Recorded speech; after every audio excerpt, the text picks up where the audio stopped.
NetGain Networking Encouragement Training, helping Snow Landscape and all small businesses hire, train, retain, and engage the best teams to build those win-win workplaces. Are you looking to thrive at work? Here is your NetGain.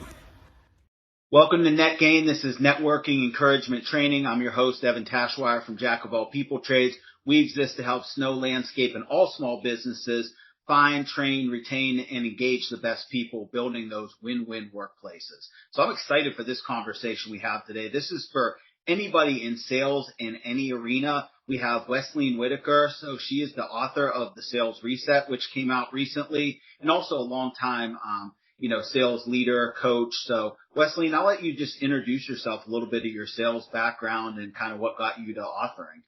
Yes. So I'm a recovering chemist. I started my career in the petrochemical industry.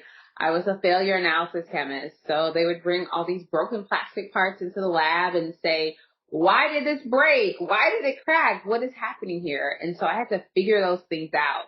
And as a chemist in the lab, I found myself always going with my notebooks to the salespeople as soon as they came back from their sales calls. I'm like, okay, so what you got for me? What's happening? Why did this happen? Or what happened with this result I gave you? So I found myself in sales. And when I got into sales, I finally figured out what I wanted to do when I grew up, because I love everything about sales. Like, I really, really do. And that love and desire I have for sales translated into sales leadership. And for the past 7.5 years, I've had my own consulting company where we work with organizations and we help build sales strategy as well as do sales training and build sales process within organizations. Awesome. So a couple ways to go for that. So NetGain, a couple things I like to do. What it stands for is network encouragement and training. So I definitely like to drop some encouragements, but how I like to structure it a little bit differently is, as a trainer by trade, learning and development, I always try to drop different takeaways in as people do it. So this is always kind of a live challenge for me. But one thing I kind of heard that I wanted to ask you about, you said you were a, failure analysis chemist who eventually got into the sales on that side. How much do you think being on the operations side helped you? And would you recommend to salespeople, how should they get in touch with operations to kind of help them sell and consult better? Yeah. So when I stepped into sales, I worked for a company who was looking for somebody who didn't have sales experience, which is very, very unusual. And so they sent me to Germany for 2 weeks to train me all on the instrumentation and how great it was. And then they sent me home and they said, now sell. I was like, I don't know what you mean, because I'm just a chemist. I've been working in the lab for the past 5-6 years. What am I doing? So I did what I knew how to do as a chemist. I got curious. I asked questions. I knew how to run the instruments. So I looked at the existing book of business and I went and I sat with our existing customers. I'm like, so tell me, how are you using this? What are you doing? They will be in the lab running samples and I'm right next to them with my little notepad paying attention. And so what I was able to do is I was able to reverse engineer, right? I was like, okay, my customers are doing this. I need people like this. And so I would go find people like that, and then I could go into their labs and help run their samples on our instruments to show them proof of concept. And so I think one of the biggest things that I see for people that are in any kind of technical manufacturing, anything where there's like physical products that are sold, I find that a lot of times salespeople don't know the products well. And so even when I do onboarding, build onboarding plans for organizations, I encourage them to have the salespeople go on the operations side, go in the warehouse and pack boxes, go ship those boxes, do whatever they need to do, because that's how they learn. That's why when they're sitting in front of a prospect and they say, oh, your delivery time is 4 weeks, I really need it in a week and a half. They think back to the time they were working in that warehouse and what it's going to take to expedite this order and who's going to have to work overtime in order to get this done, right? So they have more depth to talk to prospects about the actual business and not just be on the sales and business side. Yeah, I really like that, what you said about depth. It gives them that firsthand perspective. And, coming from my worlds of, a lot of service-based, businesses, is that's that same thing that has to happen there, is you ultimately have to deliver on in anything you have to deliver on what you have, or, you've just really sold an empty bill of goods. So I think having, like you said, that firsthand experience of what it takes to prepare an order, if it's custom manufacturing, what it takes for expediting, what that cost really is so that you don't come back and say, oh yeah, I told them we could have it in a week and a half. And then you start getting into all the overtime costs and the person we just asked to maybe move a day off or, take on something when they're on an extra workload. And from an employee side, then I see things through the people side. So then I see you've created an engagement issue because now all of a sudden people that thought they had one set of expectations of work-life balance from a sales, you've now, I'm not saying there's not some flexibility, but if you're not careful about it, now you've thrown more on them and created a potentially disengaging moment for your workforce that you didn't intend. Exactly, because sales impacts the entire business. A lot of times sales think that they operate in a bubble. I just need to get the purchase order and I'm done. No. That's just the beginning of the relationship, right? And even if you're in a service-based business, so in my business personally, we sell sales training, sales strategy. But I make every single one of my employees walk through my sales training. Like they actually have to go through the sales training and they do the same exercises that I require my clients to do when they go through the sales training because it gives you a depth of expertise. It gives you that understanding. And I think that there's so many things that have to happen to execute on the back end of getting the business, right? So like, for instance, in your industry, it's like, okay, yeah, we have a new client, but then what happens? Right? What happens if there's a huge snowstorm and we have this huge backlog and we've made all these promises about how quickly we can execute when we haven't actually thought about those things because we don't know what it's like. So I really encourage people to get your business development, get your sales, get them out in the field, like make them do the things. Maybe you don't want them picking up wearing steel toe boots or picking up a shovel. Maybe you don't want them doing that, but I think it's good. Because like I tell people, I know how to put on a hard hat and steel toe boots and walk a plant and know how to turn knobs if I need to turn knobs, right? And it gives you a very good, you step into your prospect's world. You fully understand what they're going through and that's how they learn to trust you.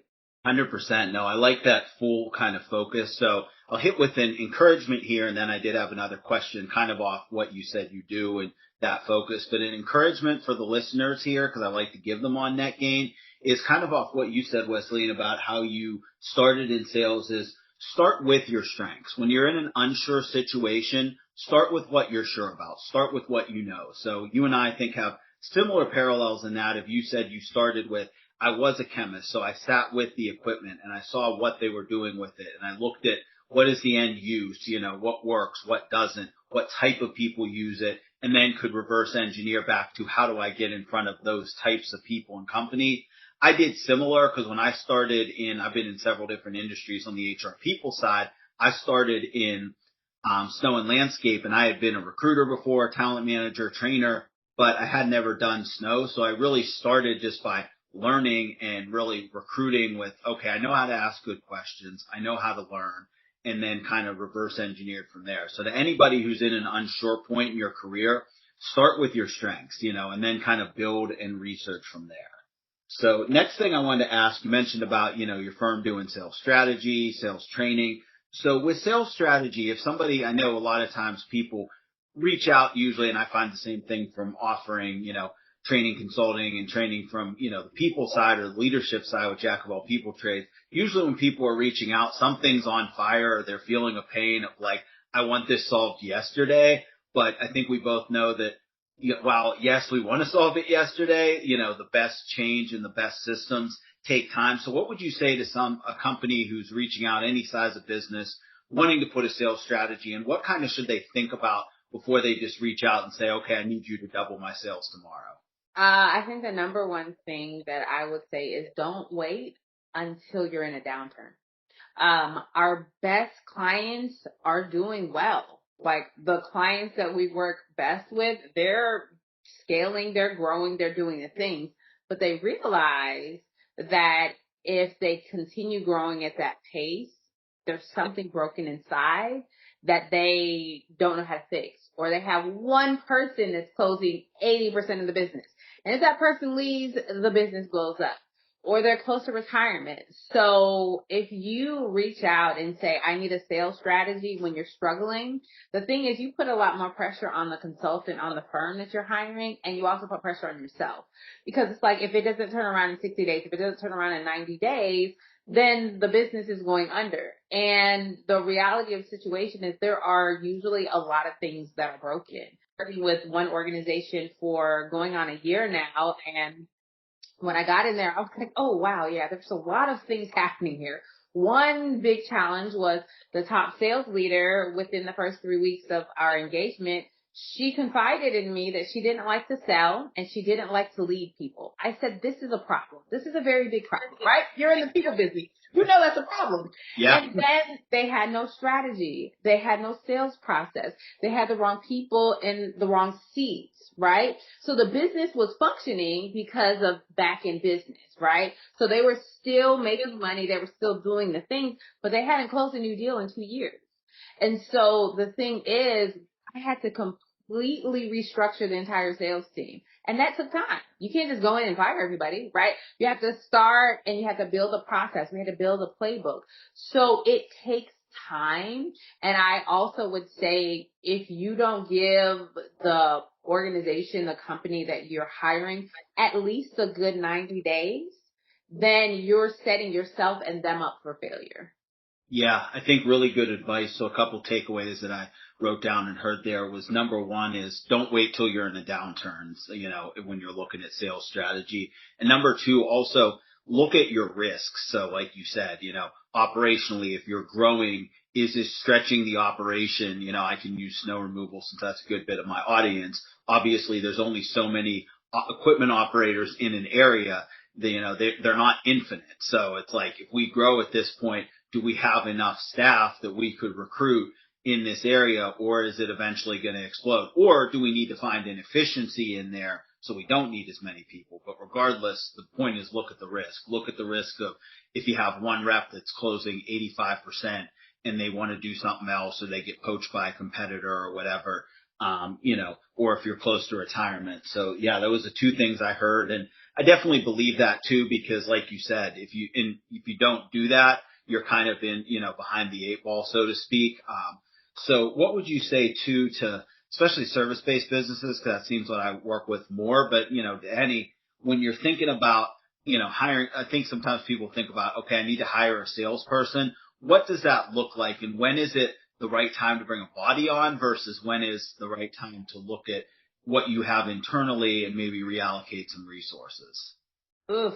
Yes, this is a very important question, because I think as businesses, we hire salespeople too quickly, because we're like, I want to grow, I need to do that through hiring a salesperson.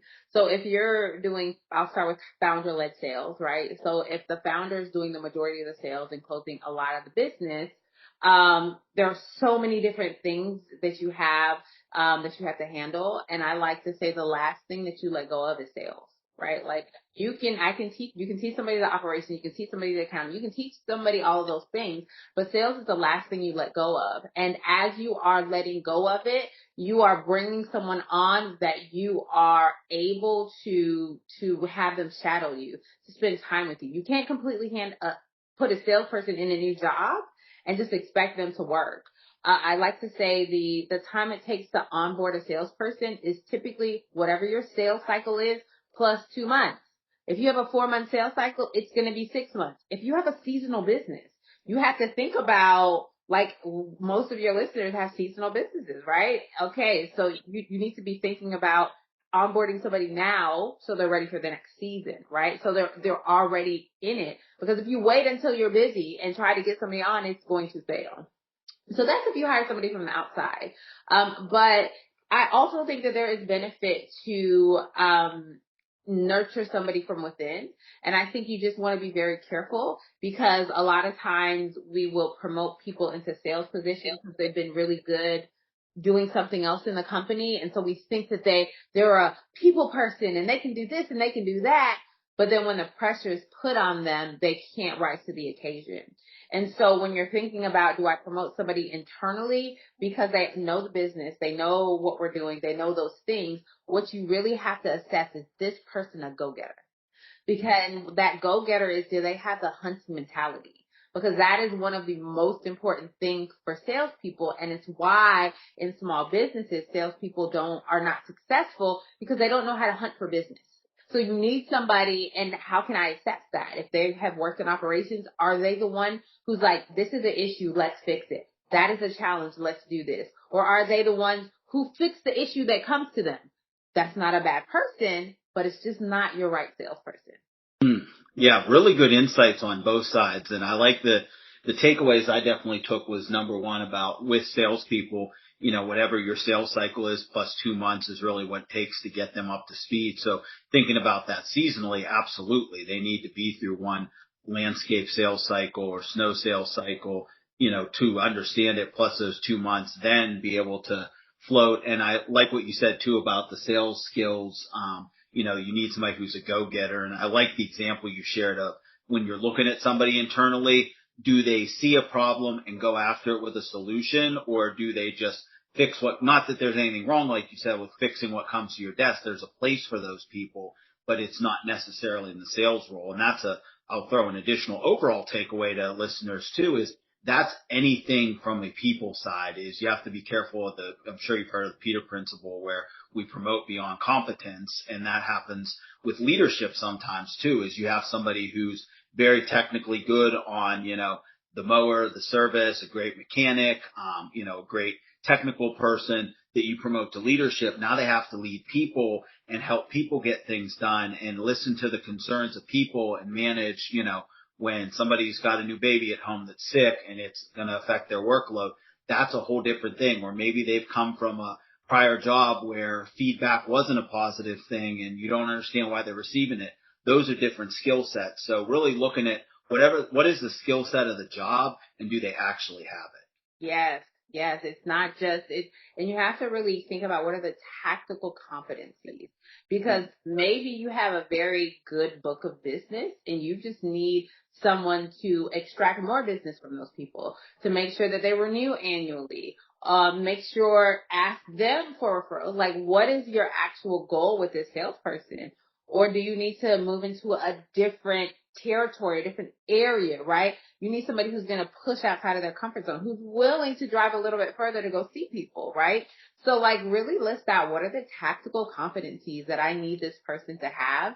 And then you see if you have somebody internally who can meet those qualifications. But even if you're doing an internal hire, I always recommend still go outside and, this is in your bucket. Still see what's out there.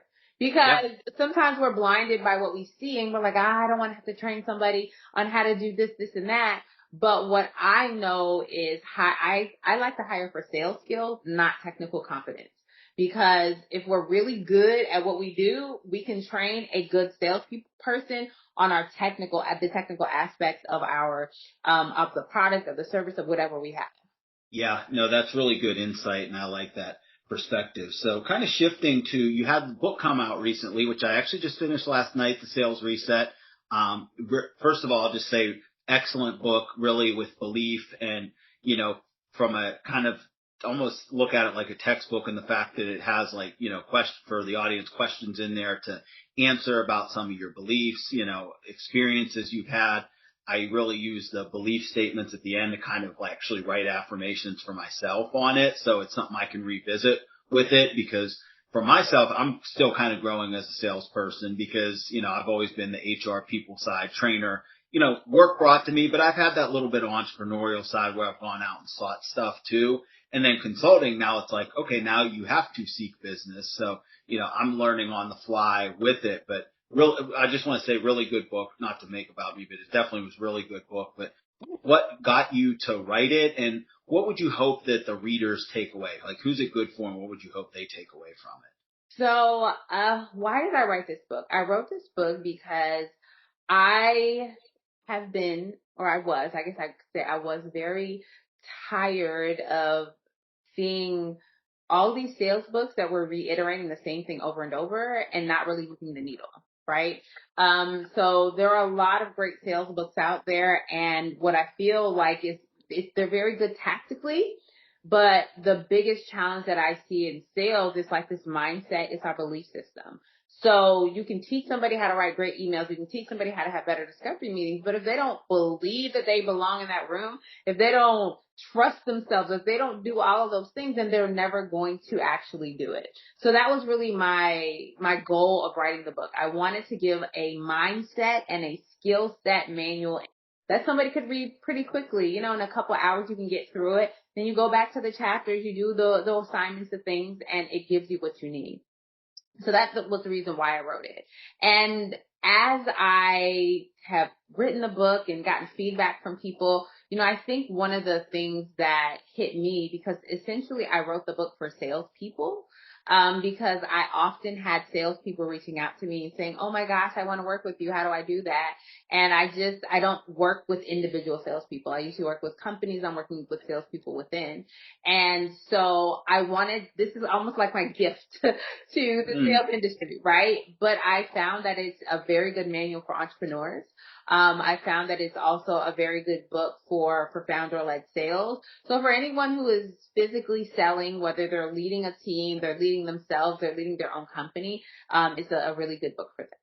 Yeah, so definitely for entrepreneur, like you said, for entrepreneurs, founder-led sales, anybody selling to begin with, it's good, and I will co-sign that it's good. I'm going to test my audience here when we put this out to see who's still listening. First person that emails me with code, we'll call it net gain sales. First person to email me net gain sales and tell me that you listened to the episode to this point, I'll send you a free copy. I will get something for you because I believe in it. So if you're a salesperson and you're listening and you've actually got this far and you really want to accelerate your career, I'll even give something to you. So this is the trainer moment. I'm going to see if they paid attention. So this is a test. So we'll see how far they go. But yeah, I think what you said about it was the belief thing is really important because if you don't have that confidence, the breakdowns can happen not because of, and I've experienced it myself. There's times where I'm like, okay, I know the script, I know everything, but was I really believing that like I belonged on that call? Am I really believing that I bring value in this way, or are they too busy? And I think too, what it gave from my standpoint, you can comment on it, with what you were going for. It kind of helps direct you from a tactical side, like, cause I think the opposite side of belief, there's obviously the coward don't do anything, but then there can also be the bull in the china shop that forces through certain situations that aren't there. And I think this kind of gives you the consultative to, I really like the questions not to ask, because I really feel like that hits sometimes where people have things in place. I was just on a call recently with, somebody catching up and, was starting to get into some questions to see if there was opportunities. And they were sharing with me about, we really have somebody in place that does training. We have all these systems. And I started listening and I'm like, you don't really have much to pitch this guy. He has things in place, but I feel like it almost gave me permission to say, hey, yeah, that sounds great. It sounds like you're on a great note. Can I talk to you about what I'm doing? Is there anybody in the industry you could refer or introduce me to? And that did lead down a good path. So how do you feel like the book's helpful, and how would you coach salespeople, like with qualifying, when to politely get off or pivot when you're in that qualification process? So the key thing that I talk about in the book from a tactical standpoint is problems, right? So understanding your prospect's problem. And if you're sitting in a sales call and you're trying to diagnose, you're like, okay, it seems like this is the issue. Oh, but they have solved this. I will sometimes say, wow, you seem like you have a lot of things aligned. There were a lot of challenges you had, but it seems like you found solutions. You said yes to this call. Was there something that you were hoping to gain from meeting with me today? And then they'll say, yeah, well, I did say this was good, but they're kind of slow on their delivery. Oh, I did say, right? Like you have to, and complimenting them in that way, they're actually like, oh, wow, I am doing things good. So either they'll say that and they'll open the door, or they're like, yeah, well, I just never, you're a really cool person. And so I didn't want to say no. And then you say, well, I've shared a little bit, or can I share a little bit about what I do? And then if there's one person in your network that you think would benefit from the services that I offer, would you mind doing an intro? And I like to say the one person thing, because the one person is going to come into their brain instead of, oh, who in your network needs this? So that's the way that I typically move from a place of like, hey, this is what I do, and move it there. And then I also just like to open things up to see if there are any other challenges that they're having within their business. If there are any other challenges that they're having, within their leadership or whatever your area of expertise is, because maybe they're like, yeah, we're really struggling with this software. And you're like, I know a vendor for that. Can I make an intro to you? And so you're helping them in that space. And what happens is they will remember you for the rest of their entire lives, because you helped them fix the problem and you got nothing from that fix, right? Those are the kind of things that people like. And that really is how you step into what I talk about in the book and being a trusted advisor, right? Like, we want to step into that. Yeah, I love that. And I love the focus of trusted advisor. Obviously, from the people side, that's what I want to do. And that's where I want to be different. While I offer trainings and consulting, I don't want to be somebody that just comes in, plops down solutions. All right, here's your process. Here's this. But it's like, let me hear about your business. Let me learn your team. And let me make sure this hits home for you. So that's why I think it really resonated with me as far as that advisor. And, a couple things I thought were really good that you said is, even when things are going well, you can say, well, is there anything you need help with? You did ask, you either asked to take this call or accepted this call if it was one that I invited them to, because it's just another way to, fish for potential problems. And maybe there's not. Maybe, like you said, they took it because, hey, I just wanted to connect with you. Or I know I've some people I've connected with that I've been on LinkedIn with that is just like, no, I actually just wanted to meet you because we've been talking. So I like that. And I like the one person too. And that's a good why that you explained, is because one person with like one specific need comes to mind, because I agree the same way. And I'm probably an exception because I do intentionally try to refer people, but I found that I'm kind of a little more exception than that, just because I think that's also like my hunter nature too. It's like, oh, sure, let me help you hunt. So yeah, really good takeaways.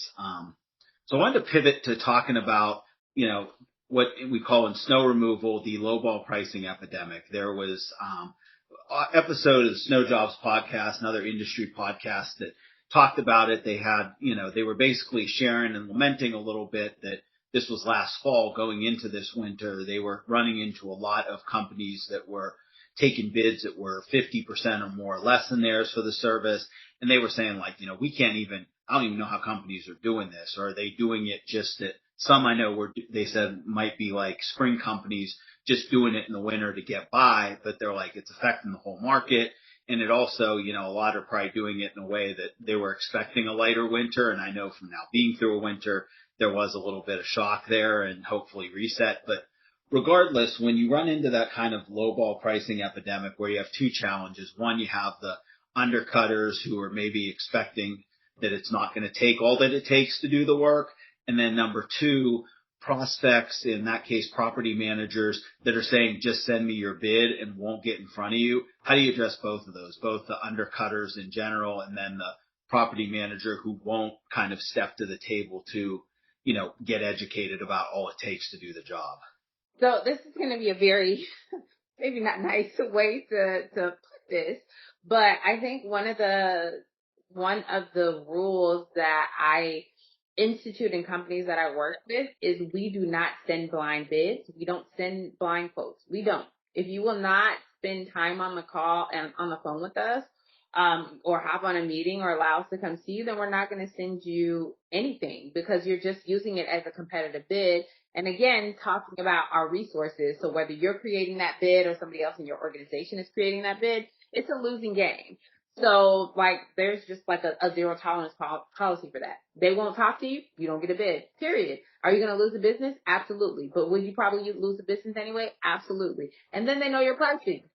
So, and especially if there is somebody like a property manager that is that divisive and they don't want to speak to you or talk to you, they might send your bid to your competitors. Like, so you actually really need to be very strategic about how you handle those situations. And the way that I move out of that, or I like try to move it away from just being so focused on price, is say what I just said. Oh yeah, Megan, I would love to send you this bid, but our company policy is unless we have at least a 15-minute conversation with you, we can't send a bid. Do you have 15 minutes today that we can chat? Like literally roll it back on them, put it back on them. So that's how I say that you work through that. And really when you find people that are, so I'm not going to say I don't want to focus too much on the competition, but one thing I will say about the competition is know them better than they know themselves. As you start hearing these names pop up, I would encourage people to do, I call them win-loss reports. So on the loss side is when you lose a deal, they're like, oh yeah, we went with somebody else. Do you mind sharing who you went with? Yeah, we went with this. And was it based on price, value, availability? What's the reason that you chose them over us? Like you can ask just a few little questions like that and then do some research on them. See, what are they doing? Are they bringing any value? Are they one of these spring companies? And the way that you deal with competition is what you say in that 15 or 20 minutes that that person might give you. Yeah, this is all that we do. This is the crux of our business. We've been in this area for 20 years and blah, blah, blah. So you don't call out the competitors by name, but everything that you see that they're not good at, you talk about your strengths in that way, right? So when I say know your competitors better than they know themselves, it's you know their weaknesses and you know their strengths. If they say something is their strength, you don't need to talk about that. Who cares? You figure out those weaknesses they have and you align your strengths with their weaknesses. And that's how you drill the doubt into that person who just wants the lowest price. And I also think that it's really important for you to ensure that you're nurturing these relationships before you're ready for the business. So now is the time to think about the business for next winter. As the winter is ramping down, today is where we're building our pipeline. We're not waiting until the end of the summer, early fall. We're not doing that. That's too late. We're behind the 8 ball. We're starting now. And all those people who went with the low bidders, go back to every single one of them, ask to sit down with them. How did you enjoy it? How was your experience? What are some things that you really liked? What did they not do so well? What do I need to do to earn your business? Like, ask them these questions. Be very direct. I gave a whole lot of information, but hopefully you're able to pull some stuff out of there. Oh yeah, I'm pulling. So if you see my head going over here, like I got my little notebook here and I'm, definitely was pulling. So I think number one, we'll start with the undercutting itself and then kind of go to the, property manager that won't meet with you. Well, I think there's some connectivity to both is number one, you said with the undercutting, know your competition. I think like that win-loss post-mortem that you said is really good to say, ask those questions. Hey, thank you for your time, letting us send the bid. Can I ask, who did you go with? What was your reason? Was it price? Was it, service? Did they have a different kind of equipment that you were looking for? Different contract terms? So I think all those are good because I always say feedback's playing the game with a cheat code. So that feedback, you can definitely make the move. And then, going back to them, and I think this is really relevant to snow companies. So this will probably be coming out here in about a month. I have a couple I want to get out first that in my order, but when this comes out, this is going to be like toward the start of that summer sales season. So this is the time that if snow companies are listening to this, especially, they can really do that work of number one, going back to people who went to low bidders and say, hey, just wanted to check in. Ooh, this winter was crazy because there's some areas in the north that had multiple 12 plus inch storms, like in Rhode Island, Massachusetts, they had 24-inch events in 12 hours. So, I mean, burying them in snow type thing. So I'm sure the quote unquote chucks in the truck, as we call them, the one man operation that thought, oh, it hasn't snowed here much the last few years. We'll just go put some salt down and be done. That happened. That was probably a big game changer. And I know from talking to a few of them it was. So going back to them. And then, like you said, nurturing those relationships for businesses outside of just when you're going for the sale or going for the renewal, but actually nurturing, showing up at things. So did that kind of recap what you said well on the undercutting side? It did. It did. You hit everything perfectly. Everything perfectly. Yeah. And one thing I'll actually get to the, not call or property managers not taking calls. And then I kind of want to throw a couple other things at you on the nurturing side question wise. But with not taking calls, I do like the, policy of like, hey, it's our policy. We don't send blind bids. I like that we take at least a 15-minute call because I do know from the industry, I do know some people listen to this are going to shake their heads and be like, I know there's people that won't jump on bids and we need business. And there's times we've got stuff through BidNet and whatever. And I still do think it's a good idea. What I'd encourage for them, and you can tell me your reaction, but I'd encourage and say, hey guys, at least try it. At least give the like, hey, we can't get this. We need at least 15. If they play absolute hardball and you still feel you've won that way, you can, but obviously caveat with everything, Wesleyne told you about, potential price sharing and whatnot. And then I do know some companies, obviously like Walmart's and, some national chains buy more in that procurement process through like, formal processes, RFPs and everything. So I guess one, react to kind of what I said about like, if people play hardball, and then two, what about the RFP process itself that's very defined and they're like, no, we're not getting you on a meeting with like the main property manager. Yeah. And so I think with those, so when we're talking about a lot larger organizations, it is important for us to know who those people are. So again, now you need to be figuring out who is the actual contact at Walmart who's responsible for this before the RFP comes out. Because when the RFP comes out, it's actually too late. They write, a lot of times specs are written for a specific company and you don't win because they don't want you to win. And so when you have so that's a private RFP versus a public RFP, right? So in a public RFP, like a government entity, it is locked. You can't talk to anybody. You submit questions and that is it. But again, you should know a facilities manager, you should know somebody. Like it is your responsibility to know who within that organization is making those decisions before the RFP comes out, because again, it is late. And yes, I know people who win blind RFPs. So I'm not saying don't do those things, but what I am saying is if you want to win more, you have to prepare yourself before the RFP comes out. You have this target of 10 large organizations within your area that you want to target this coming winter. Start now. Like I think everything I'm going to say, start now. Right now. Who in the organization do I need to talk to? Who is responsible for selecting the vendor? Because in procurement and purchasing, they don't care. It is about price. It is always going to be about price. So no, they don't want to talk to you because they don't care. And they don't technical specifications they don't care about that. You got to get somebody who actually does care, and they can influence the purchasing and the procurement.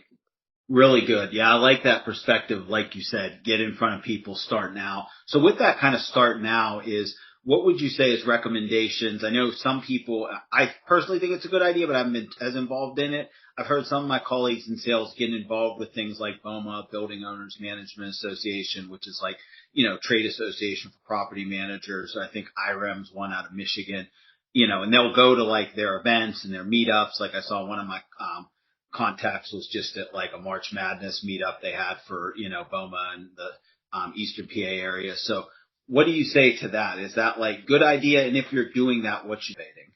Yeah. So one of the things that I talk about in the book is the 3 pillars of prospecting. And one key part of one key pillar is networking. So the 3 pillars are direct methods, which is like direct reach out, showing up, emails, cold calling, whatever. Then we have educating, which I like to say educate them and they will come. And then we have networking. So when I think about like what is a good place to go for those networking type events. So it's trade shows. It is industry events. I like to go to small focused places. So I want to go where I'm not going to have a lot of competitors. So I don't want to go where there are going to be a whole bunch of other snow businesses. Like I don't want to go there, right? I want to think about who is the person that I'm calling on and where are they going to show up. So some of those organizations you mentioned, those are probably really good places. You may find referral partners because there'll be people that are doing things in similar non-competitive businesses, which are referral partners, and those are fantastic. But really think about who is the who is the ideal client? Like, who is I like to say the persona, like who's that person that you're actually calling on, who's making those decisions? Like, what kind of places do they go to? So for me, I do a lot in, I do work in construction or manufacturing. So I'm going to manufacturing and construction shows because that's where my ideal client is going. No sales trainers are going there. I want to be the big fish in the small pond.